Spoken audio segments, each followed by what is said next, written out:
नमस्ते, प्रणाम। हम आप लोगों का छोट भाई भतीजा सिंगर सूर्यवली पटेल। और कैसे हैं आप लोग? जहाँ भी रही मस्त रहें, व्यस्त रहें। और देखा जाए इतना धूप है, दोपहर में 2-2:30 बजे था। और देखा जाए आज हमन के करत करत शूटिंग पे आल नहीं है जा, तो कहनी है जा कि आज बहुत दिन से चाह रहा मन में कि आकाश बाबू से भेंट होगा, आकाश बाबू से भेंट होगा। तो हमन के आज आकाश बाबू के यहाँ ले जाए। और आप लोग हमारे पेज पे देखता होगा आकाश बाबू कितना लौके हैं। और हमारे एक्टर्स देखिए राधिका जी हैं। और राधिका जी कुछ आप बोलिए।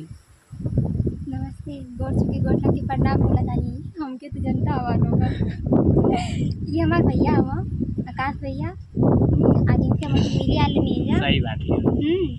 तो अब भैया और आज नमस्ते प्रणाम आकाश बाबू। और देखिए आज हमसे फर्स्ट बार मुलाकात भई लाइन पर। क्या नाम है इनका? एक्टर राधिका जी। अरे भैया, हाँ ठीक। आप लोग कैसा नहीं जैसा रहनी वैसा नहीं। हम पहली बार इनके यहाँ पे आए नहीं। सही बात। इनके हम मिलनी है, इनका हमके बात व्यवहार सब कुछ बहुत अच्छा लगल है।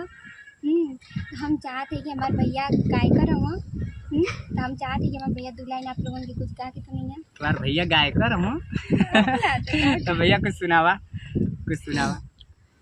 और खबरों ना ले लू अब तो नंबरों ना देलू हो, जहिया से छोड़ के गईलू हालो ना पूछेलू हो।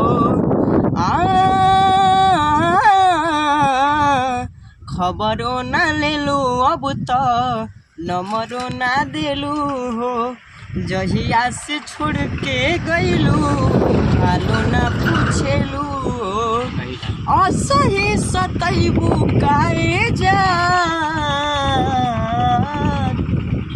जान कहत रही सच हो के चान भैलू मुँहले पयबू काए जान ए जान जान जान कहत रही सच हो के चान भैलू मुँहले पयबू काए। वाह वाह, क्या बात है। कुछ आकाश बाबू नया सुनावा। अब सावन आवा था। कुछ सावन का सुना था।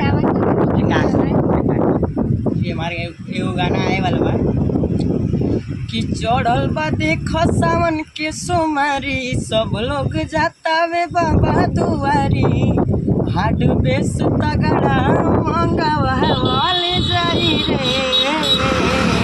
ए अरवा डीजे पे आज जम के कौन हिलावल जाई रे। ए अरवा डीजे पे आज जम के कमर हिलावल जाई रे। बहुत अच्छा लगा आकाश बाबू गाना सुन के। और आप लोग कमेंट करके जरूर बताइए ये वीडियो कैसा लगा। हमकी तो बहुत अच्छा लगा। आप लोग बताएं कि आप लोगों के कैसा लगा। जय हिंद, जय भारत।